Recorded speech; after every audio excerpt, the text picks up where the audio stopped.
Hello, people of the internet, and welcome back to Restaurant Productions. I just watched Superman, and I just got back from watching Superman, and I know, I literally have nothing to say. It is a Superman movie.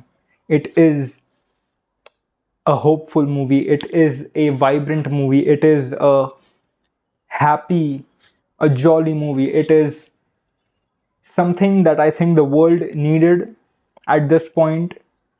It is something that is kind of counterculture at this moment. It is kind of a thing that is outlying from the mainstream things that are happening right now.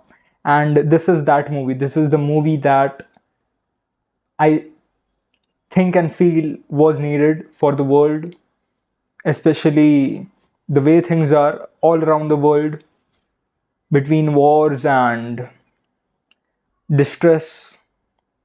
I think this movie hits the right point. It urges people to understand that things are not just as simple, but we can aspire to be good, we can aspire to help others and do good to them as well. And in the end, of course, make the world a better place. And this, as much as it was a Superman movie, it was also a Lex Luthor movie as well. Lex Luthor was given good screen time, as of course he was the villain, but these two dynamics of Superman and Lex Luthor were at the end, of course, the villain's monologue is being played.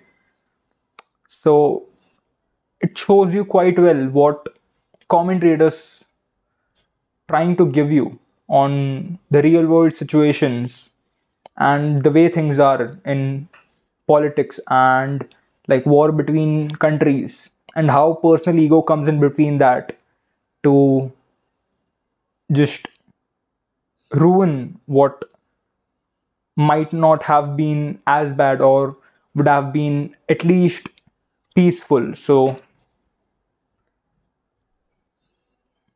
it was a good movie, no doubt. And more than movie, this felt like a comic book. The colors felt very embossed right there in your eyes, and the visual effects were amazing.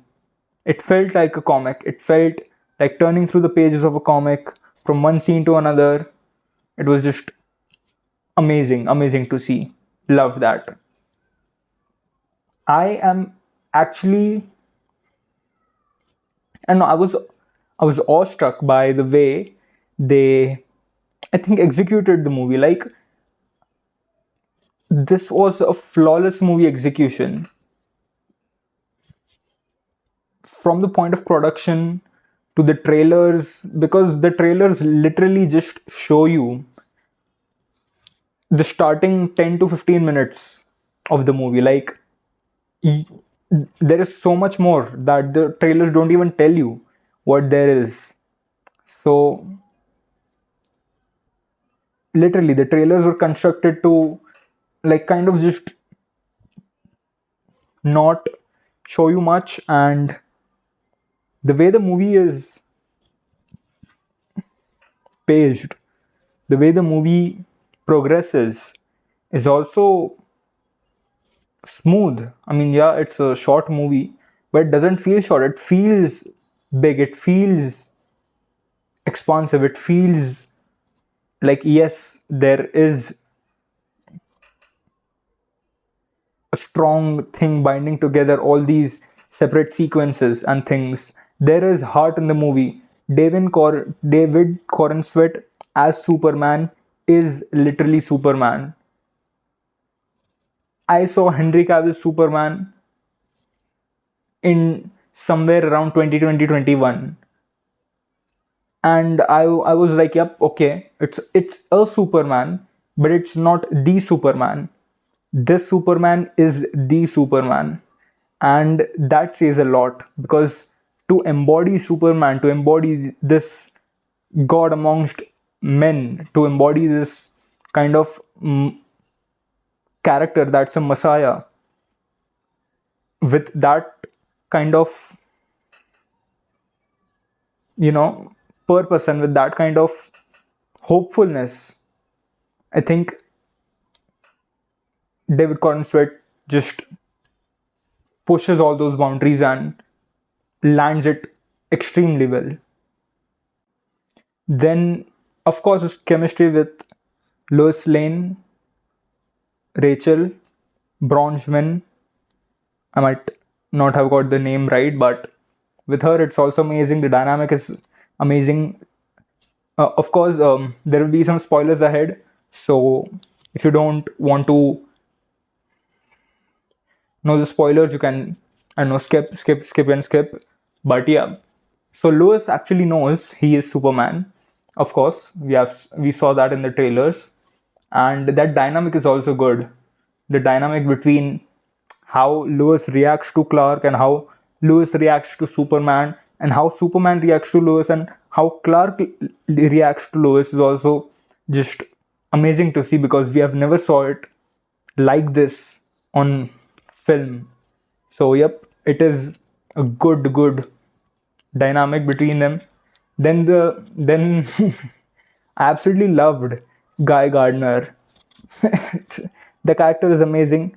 I haven't read much about him in the comics, but the way Nathan Fillion portrayed him, it was amazing. Loved it.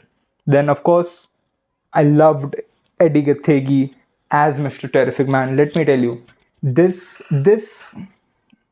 he just did it. Like it didn't feel that was Eddie Gathegi. It just felt like Mr. Terrific, and I think that is what I don't know. That was a perfect portrayal of the character from my perspective, and I just loved Mr. Terrific. I hope to see more Mr. Terrific in future DC projects because damn, there's so much to do. And of course, Lex Luthor, amazing, amazing. The actor Nicholas Holt played Lex Luthor very well. It like that envy from Superman, then kind of, and then to be better than Superman. Those things just mashed in so well, and Nicholas Holt is literally, it was amazing. Then there was also a Peacemaker cameo in there, which was kind of funny because it was unexpected. I didn't expect a Peacemaker cameo to be there, so and it was funny also. I mean, John Cena putting on a suit and giving those lines, it was funny, of course. Then there was also a cameo of Supergirl in the end, and it literally just sets up Supergirl, the movie that is coming next year.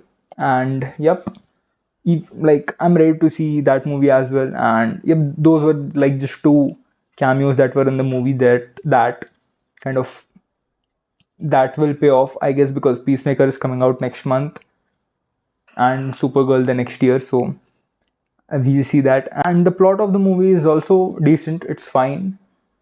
It is literally just like a normal superhero movie about good versus evil, and of course the good wins even how much ever the evil tries. So yep, I know what to say more because this is about an experience. You have to go in there and watch it yourself. I will fall short of words to even say what it was about. So just go in there and watch it for yourself. So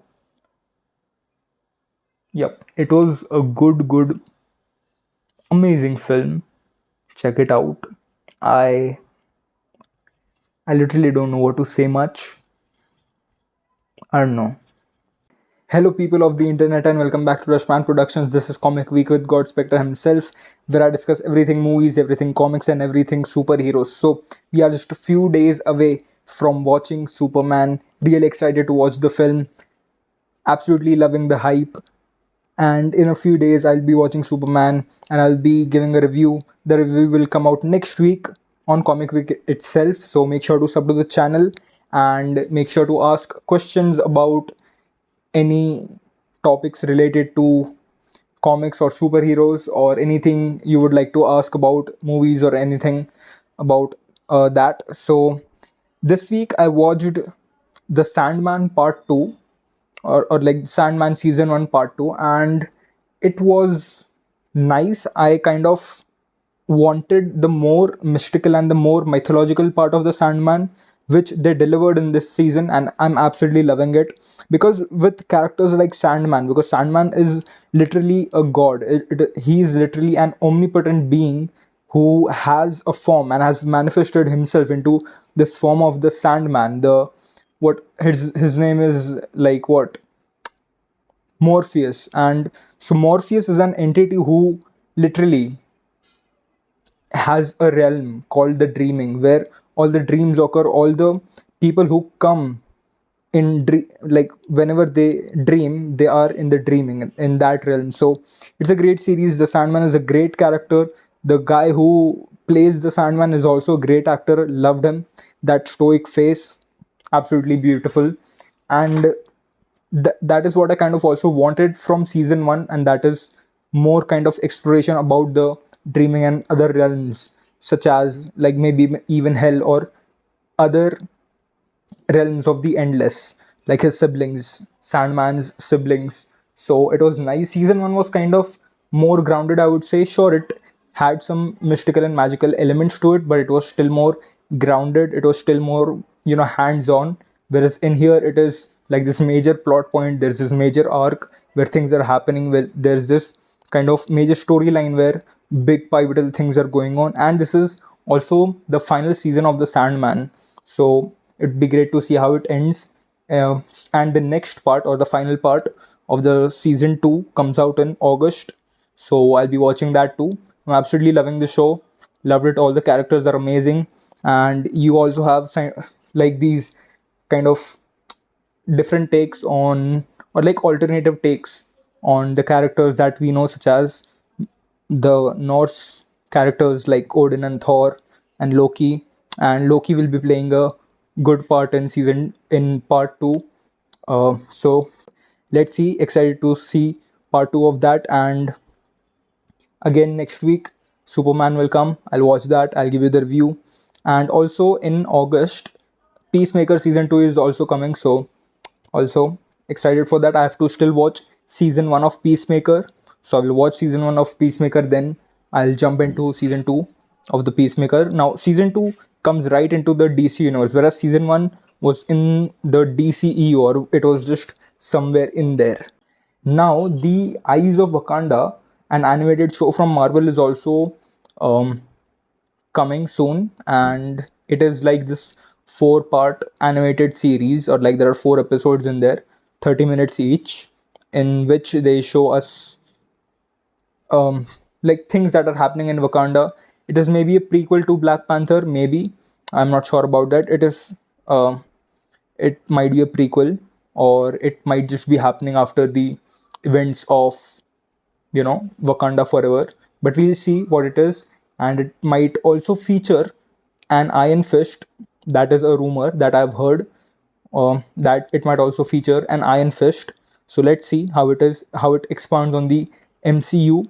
And the shooting for Doomsday is going on. There were some set leaks on Twitter, so please do not go onto Twitter, like just please, or like ban the words, or like restrict the words, uh, Doomsday or Avengers leaks, if you do not want to just pop, like, be just, it just be in your face. So yep, there are leaks going on. Make sure to, have some precautions. And I read 2 comics this week, and they were Battle Beast issue number 2, and I read Deadpool kills the Marvel Universe once again, issue number 4.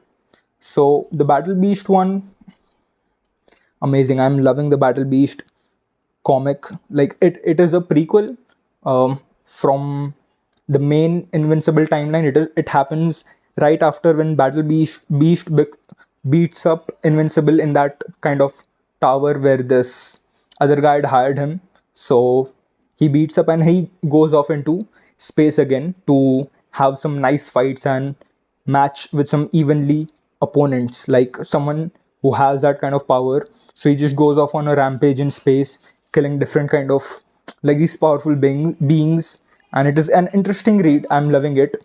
The art is also amazing. I love the art in there. So yep, check Battle Beast out.